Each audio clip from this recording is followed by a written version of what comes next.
Welcome back to CBS News' America Decides. The U.S. House and the Senate are both controlled narrowly by each party at this very moment. And tonight, we could very well see the balance of that power shift, Lindsay. Our congressional correspondent Scott MacFarlane has a look at the races to watch.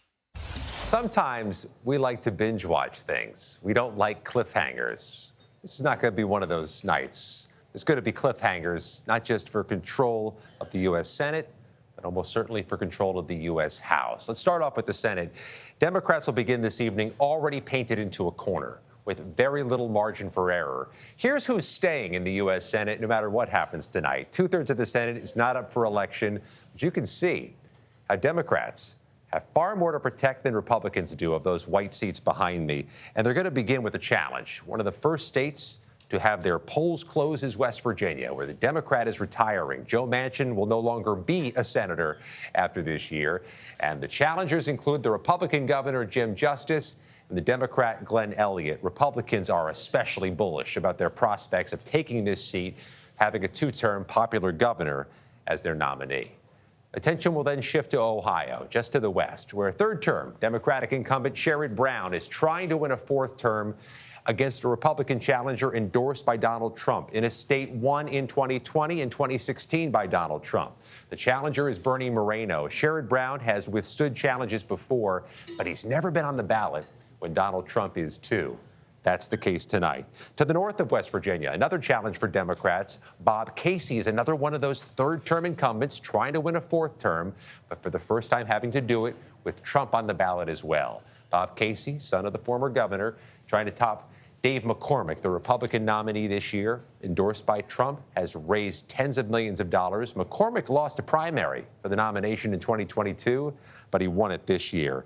And then, oh, by the way, another third-term Democratic incumbent running in a state Donald Trump won in 2020 and 2016. John Tester trying to hold off political newcomer, Republican nominee Tim Sheehy. The party was excited about this nominee, the Republicans were. He's been very well funded. The polling has looked good.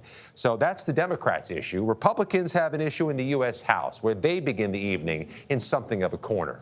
The entire U.S. House is up for election tonight, but Republicans are defending an awful lot of seats Joe Biden won in 2020, including several in New York. In New York's 17th district, the Democratic challenger Mondaire Jones is a former congressman. Mike Lawler, the first-term incumbent, trying to hold on to a seat that was a Biden seat in 2020.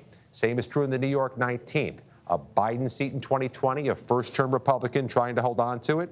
Same deal on Long Island in New York's 4th.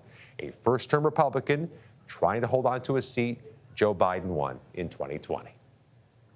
Scott MacFarlane, thank you. And our Ed O'Keefe joins us now at the desk. He's going to be here throughout the whole night with us with the analysis only he can give. So stay tuned for that. And another state, of course, that we are watching where Democrats have argued they could stage an upset is Texas. Incumbent Republican Senator Ted Cruz has been in office for more than a decade and is facing a pretty formidable challenge by Democratic Congressman Colin Allred. Omar Villafranca, who's covering that race for us, is in Dallas. Omar, Democrats have had their eyes on this seat for a while now. What's the feeling in Texas this afternoon?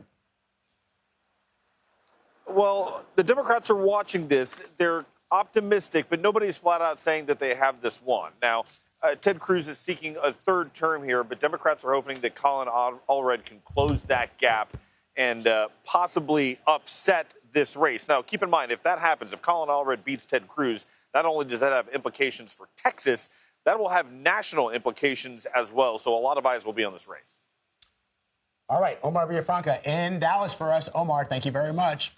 All right, Ed, let's talk about what you're seeing tonight. I mean, we just got a really good picture of what we can expect in the House and the Senate from MacFarlane, but just writ large, this race, this campaign, you've been covering it since the beginning. Break it down for us.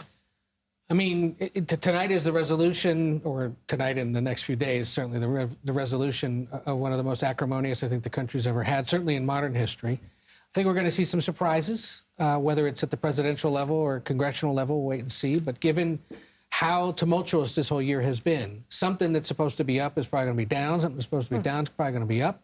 We're side to side, and we'll just have to wait and see. I think that poll over the weekend, for example, from Iowa that got everyone talking, is an indicator that there are things happening in different states that suggest some kind of realignment or just a desire to vote differently for whatever reason, is underway. Don't be surprised, for example, if we see tighter margins here in New York, over in New Jersey, or in states like Utah and Iowa, out west and in the middle of the country, simply because this has driven out more people who feel strongly about this and who may be picking and choosing from both sides, believing that it's time to get back to a point where you vote for someone who's president and then vote for someone else down the ballot. Real quick, since we're going to get some of the exit polling here in just about 35 minutes, what are you going to be watching for most? Let's see if we get early indications of what really were the big issues of concern for those that showed up, not only today, but over the last several weeks have been voting. Is it still the economy?